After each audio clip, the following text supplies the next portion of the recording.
Hello friends. First of all, apologies for a long gap in my videos.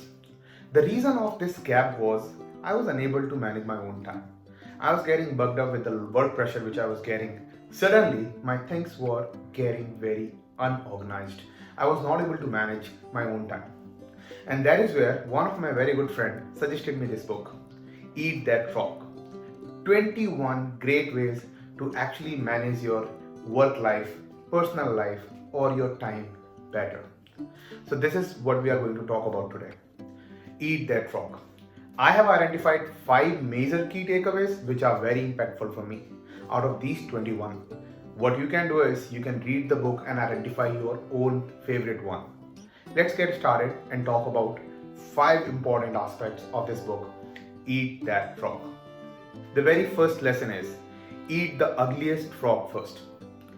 What it means, you have to start with the toughest task first. You might be having 10 tasks in your hand. You have to identify which is the most important or the toughest task. Start with that task. There is a reason why Mr. Brian Tracy is emphasizing to start with the toughest task first. The reason is Pareto principle. If you read about Pareto principle, he talks about 80-20 rule. 80% of your effort goes in the 20% of the task, which are the most important tasks in your life. And that is what you have to do. When you have to do something, start with the toughest thing first. Second lesson or the second key takeaway from this book is finish your task. We all have this problem. We start so many things, but we never finish it. What we do is start, stop, but we don't finish the task. And this book clearly mentions if you start something, make sure that you finish it, accomplish it. Until unless you accomplish the things in a hand, do not start the new things. Third, this is something which is very close to my heart, and why I am saying so? Because I implemented this. I really saw the difference which it made on my work style. Do not think, write.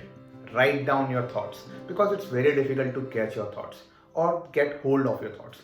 I am sure every 1 minute a normal human have more than 8,000 thoughts. I know it sounds absurd, but that is the reality. This is how fast and challenging it is to hold the thoughts.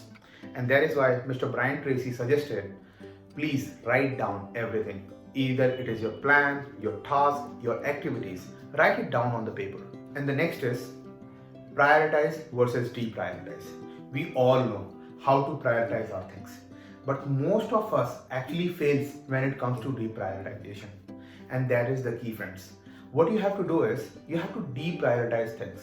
Let's say you are having 4 things in your hand. Identify which are the things which you should not do or which you can avoid doing. Going outside to just bring the food, you can order from different apps. So avoid doing such things which do not need you. So deprioritize those tasks. Then identify which are the tasks which you don't have to do today. They are not urgent. They might not be that important to you. Avoid them. Don't do it today. Do it tomorrow and day after tomorrow. Start deprioritizing. By this, you will actually have the most important task in hand which you have to perform and do it at the very first place. And the next, which is again, I always recommend start today. Whenever you are making any plan, you want to work on something, don't wait for tomorrow. Start today. If you have to start a task, start today. Don't say that I will start tomorrow and do nothing in your day. Time is the most important and very special gift which we all have. It all depends how do you manage your time, how do you identify, how do you break down, how do you plan.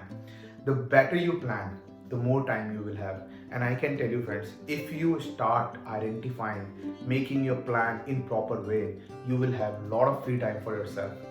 And trust me, if you start reading this book, you will be finding it very easy to take out time for doing things which are very important to you. Time for the review.